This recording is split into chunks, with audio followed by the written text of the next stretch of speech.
स्वागत है आप सभी का। आइए सुनते हैं रविंद्रनाथ टैगोर जी की लिखी कहानी विद्रोही। लोग कहते हैं अंग्रेजी पढ़ना और भाड़ झोंकना बराबर है। अंग्रेजी पढ़ने वालों की मिट्टी खराब है।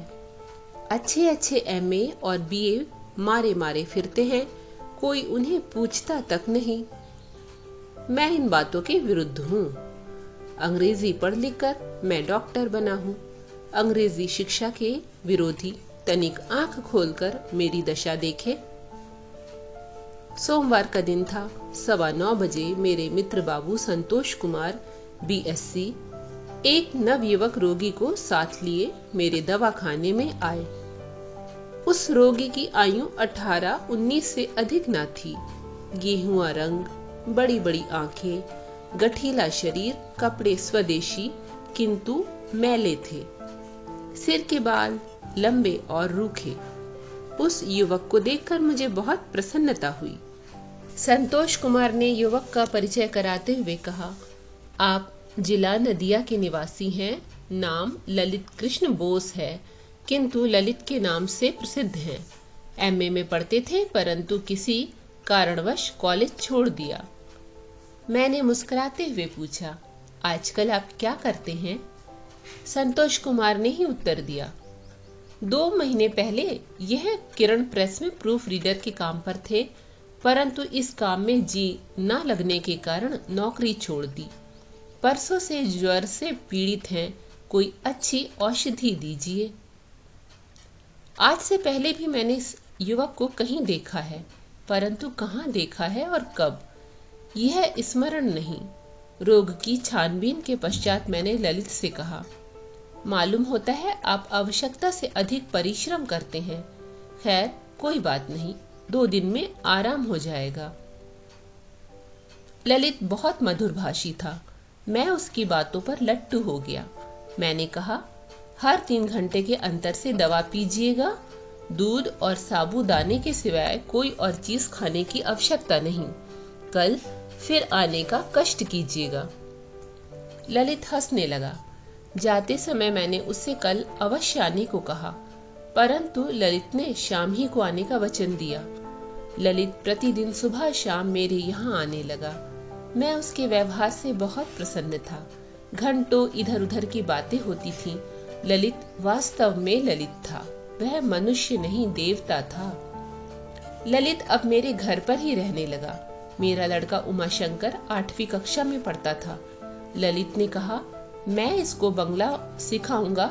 बंगला बड़ी मधुर भाषा है। मैं स्वयं भी यही चाहता था। उमाशंकर ने बंगला पढ़ना शुरू कर दिया। ललित आज से उमाशंकर का अध्यापक हो गया। कलकत्ता जैसे बड़े नगर में यूं तो प्रत्येक त्योहार पर बड़ी रौनक होती है, किंतु दुर्गा पूजा के अवसर पर असाधारण धूमधाम और चहल पहल दिखाई देती है।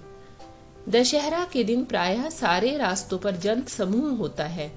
बड़े बूढ़ों में भी उस दिन एक विशेष हर्ष की भावना होती है। लड़कों और युवकों की तो चर्चा ही व्यर्थ है। प्रत्येक व्यक्ति अपने धुन में मस्त दिखाई देता है। जिस समय दुर्गा की सवारी सामने से आती है तो दुर्गा माई की जय के उच्च जय घोष से आकाश गूंज उठता है। हृदय में एक अनुपम आवेश उत्पन्न होता है। उस दिन दुर्गा पूजा थी। हम सब व्यक्ति भी शोभा देखने गए थे। ललित साथ था। पहले की अपेक्षा ललित में आज अधिक प्रदर्शन था। प्रत्येक स्थान पर वह देवी की मूर्ति को नमन करता। कभी उसके नेत्र लाल हो जाते और कभी उनमें आंसू उमड़ आते।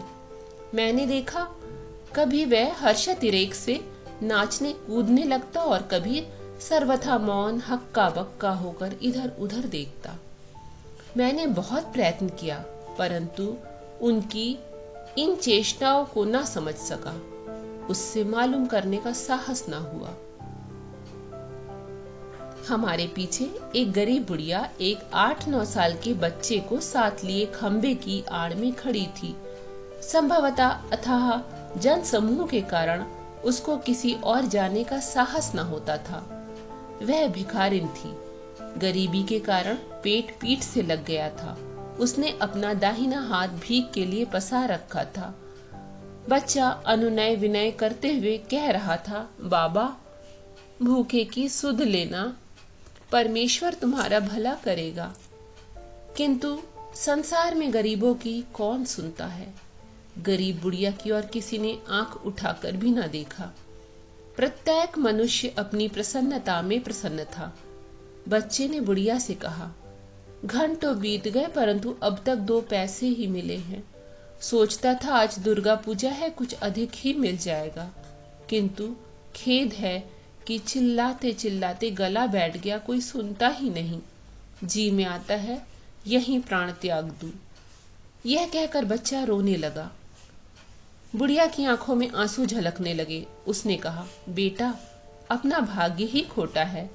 कल सत्तू खाने के लिए 6 पैसे मिल गए थे, आज उसका भी सहारा दिखाई नहीं देता। आज भूखे पेट ही रहना होगा। हाय, यह हमारे पाप का फल है। बुढ़िया ने एक ठंडी सांस ली और अपने फटे मैले आंचल से अपनी और बच्चे की आंखें पोंछी। बच्चा फिर उसी विनती से कहने लगा, बाबा, भूखे की सुध लेना, परमेश्वर तुम्हारा भला करेगा। परंतु नक्कार खाने में तूती की आवाज कौन सुनता। इतना अधिक जन समूह था, किंतु इस विनती पर कोई कान देकर सुनने वाला न था। ललित उस समय बुढ़िया की ओर देख रहा था। उसकी दुखित दशा देखकर उसका हृदय विकल हो गया। उसने अपनी जेब टटोली, उसमें फूटी कौड़ी भी नहीं थी। बहुत व्याकुल हुआ। उसने अपनी दूसरी जेब में हाथ डाला। कुछ आवश्यक कागजों के बीच में एक अठन्नी निकल आई।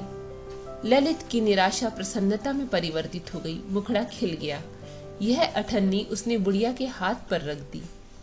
जिस प्रकार 10-5 रुपया लगाने वाले को लॉटरी में 10-20 हजार रुपया मिल जाने पर प्रसन्नता होती है, जिस प्रकार एक युवती नए आभूषण पहनकर प्रसन्न होती है, जिस प्रकार एक सूखे हुए खेत में वर्षा हो जाने से किसान हर्ष से फूला नहीं समाता, जिस प्रकार कोई नया कवि अपनी कविता को किसी पत्रिका में छपा हुआ देखकर प्रसन्न होता है, उससे कहीं अधिक उस गरीब बुढ़िया को अठन्नी पाकर प्रसन्नता हुई।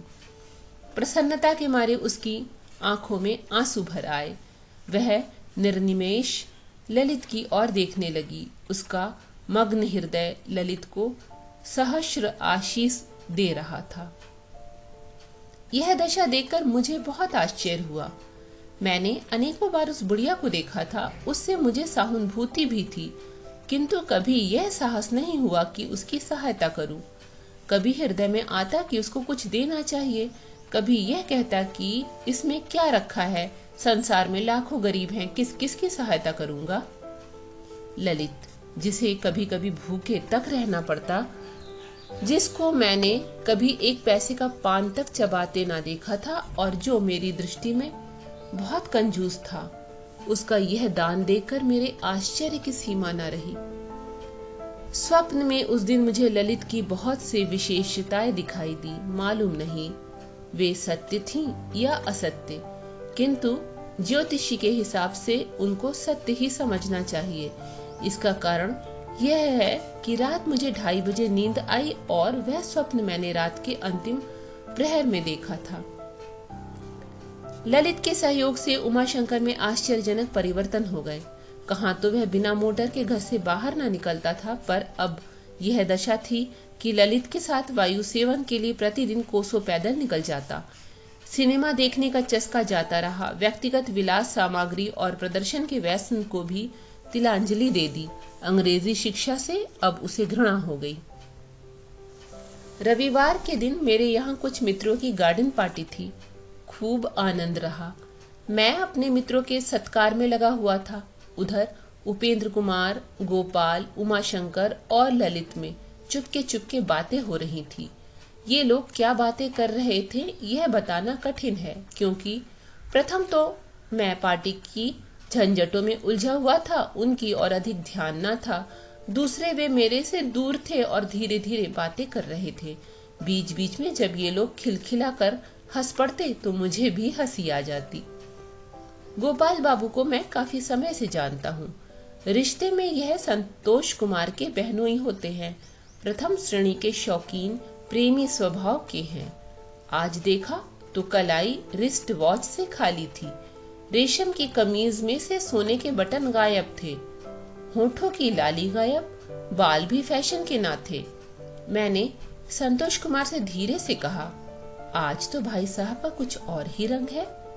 वह पहली सी चटक मटक दिखाई नहीं देती। क्या बात है, कुछ समझ में नहीं आता। संतोष कुमार ने मुस्कुराते हुए उत्तर दिया, आजकल इन पर स्वदेशी भूत सवार है। कई महीनों से यह इसी रंग में रंगे हुए हैं। क्या आपने आज ही इन्हें इस वेश में देखा है? मैंने उत्तर दिया, हाँ, और इसीलिए मुझे आश्चर्य भी हुआ। संतोष कुमार ने किसी सीमा तक उपेक्षा भाव से कहा, हमें क्या मतलब, जो जिसके जी में आए करे। बार बार समझाने पर भी यदि कोई ना सुने तो क्या किया जाए। अधिक कहने सुनने से अपनी प्रतिष्ठा पर आंच आती है। जैसी करनी वैसी भरनी प्रसिद्ध है। जब बंदी गृह में चक्की पीसनी पड़ेगी तो आटे दाल का भाव मालूम हो जाएगा। मैंने कहा, संतोष कुमार, तुम बिल्कुल सत्य कहते हो। जमाने की हवा कुछ बदली हुई दिखाई देती है। ललित को भी कुछ स्वदेश की सनक है। यद्यपि मैं स्वदेशी का विरोधी हूँ और देशभक्त मुझे एक आंख नहीं भाते, तब भी मैं ललित की स्पष्टवादिता और सात्विकता पर मुग्ध हूँ। उसकी रुचि मुझे बहुत भाती है। संतोष कहने लगा, किंतु आपकी भांति उसकी धाक नहीं बन सकती। आप जब पाश्चात्य वस्त्र पहनकर बाहर निकलते होंगे तो अशिक्षित मनुष्य भय से कांप उठते होंगे और अशिक्षित व्यक्ति आपसे नमस्कार करके आकाश पर पहुंच जाते होंगे। मुझे हंसी आ गई। संतोष कुमार भी हंसने लगा। उस दिन रात को मैं अचेत सोया हुआ स्वप्न देख रहा था कि किसी ने मुझे झंझोड़ा। मैं चौंक गया।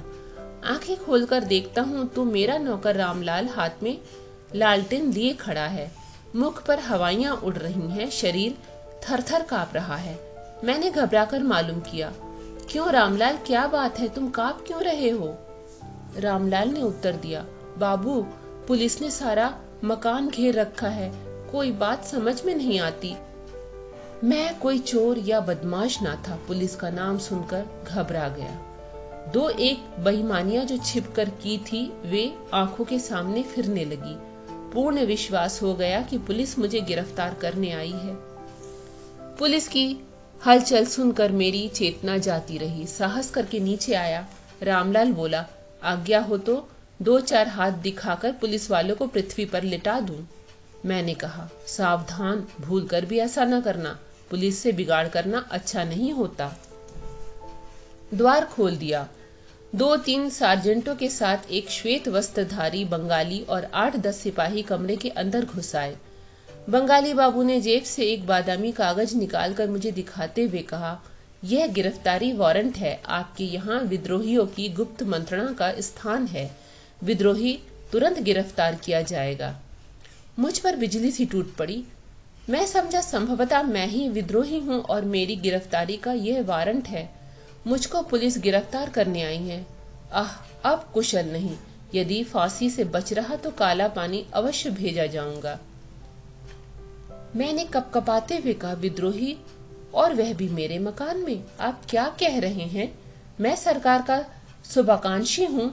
इसी वर्ष मुझे राय साहब की उपाधि मिली है। आपको भ्रम हुआ है। एक सार्जेंट ने त्योरी बदल कर कहा, हम काला आदमी नहीं है। गोरा आदमी कभी झूठ नहीं बोल सकता। बंगाली बाबू ने तनिक रुष्टता की मुद्रा में कहा, पुलिस का भ्रम नहीं हो सकता। भ्रम प्रायः डॉक्टरों को हुआ करता है। मैंने पूछा, विद्रोही का नाम क्या है? कहा, शरद कुमार। बंगाली है? हाँ। कहाँ का रहने वाला है? श्री रामपुर का। मेरे सिर से जैसे विपत्ति सी टल गई। नाम सुनते ही होंठों पर हंसी खेलने लगी। मैंने कहा, महाशय, इस नाम का कोई व्यक्ति मेरे घर में नहीं है। कोई और बंगाली आपके मकान में है? हाँ, सीधा साधा युवक है जो उमाशंकर को बंगला भाषा पढ़ाता है। उस श्वेत वस्त्रधारी बंगाली ने कहा, हाँ, उसकी ही खोज है। उसका असली नाम शरद कुमार है।